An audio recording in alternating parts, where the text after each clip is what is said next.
You wake up on your birthday, and for a second there's this weird little spark.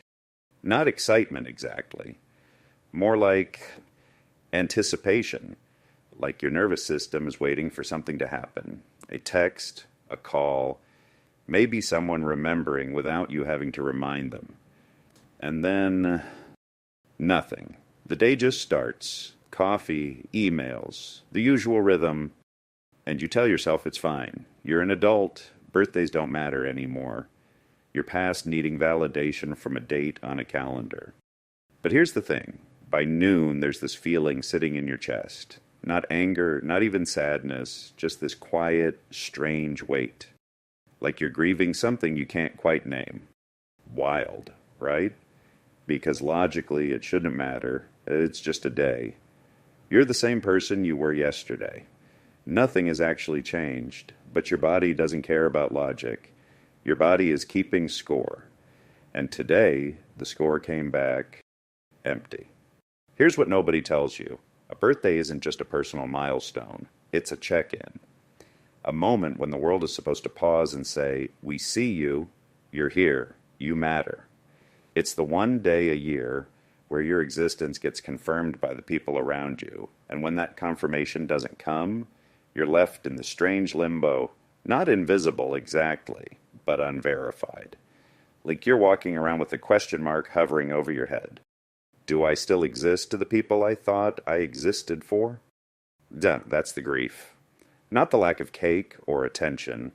It's the sudden, unsettling realization that maybe you don't take up as much space in other people's lives as you thought you did. And that cuts deeper than any missed party. Stay with me. Because there's more going on here. That feeling you're sitting with, that hollow, heavy stillness, it's not new. It's ancient. You felt it before. Maybe when you were younger and you scanned the cafeteria looking for someone to sit with. Maybe when you posted something you were proud of and nobody commented. Maybe when you told a story and someone interrupted halfway through. Every time, the same quiet question, am I enough to be remembered? Your birthday is just the day when that question gets the loudest, because it's the one moment when remembering you should be easy. It's marked. It's predictable. It's literally on the calendar. And if people still forget, well, what does that say about how much you matter? Let's be honest. You're not actually mad at the people who forgot. You're mad at yourself for hoping they wouldn't, for letting that fragile, vulnerable part of you believe that this year, maybe, you'd wake up to proof that you're seen, that you're held in someone's mind beyond the moments when you're physically in front of them. But the silence taught you something else, that the only person guaranteed to remember you is you.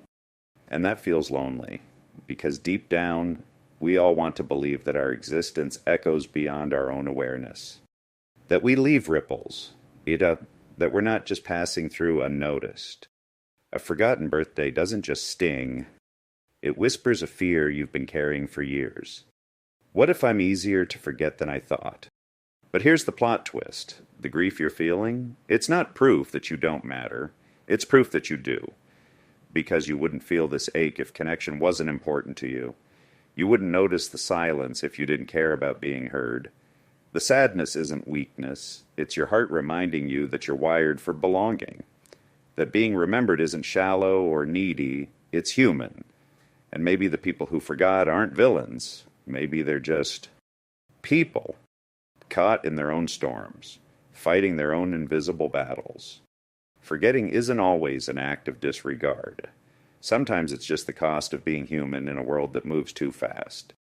So what do you do with this feeling? You don't have to dismiss it. You don't have to pretend it doesn't hurt. You can just sit with it for a moment. Let it exist. Let yourself feel the ache of wanting to be seen. And then, quietly, without making it a big thing, you can remember yourself. Not as a consolation prize, but as an act of radical self-recognition. Because if the world forgets, you don't have to. You're here. You've made it another year. And that's worth marking, even if you're the only one holding the candle.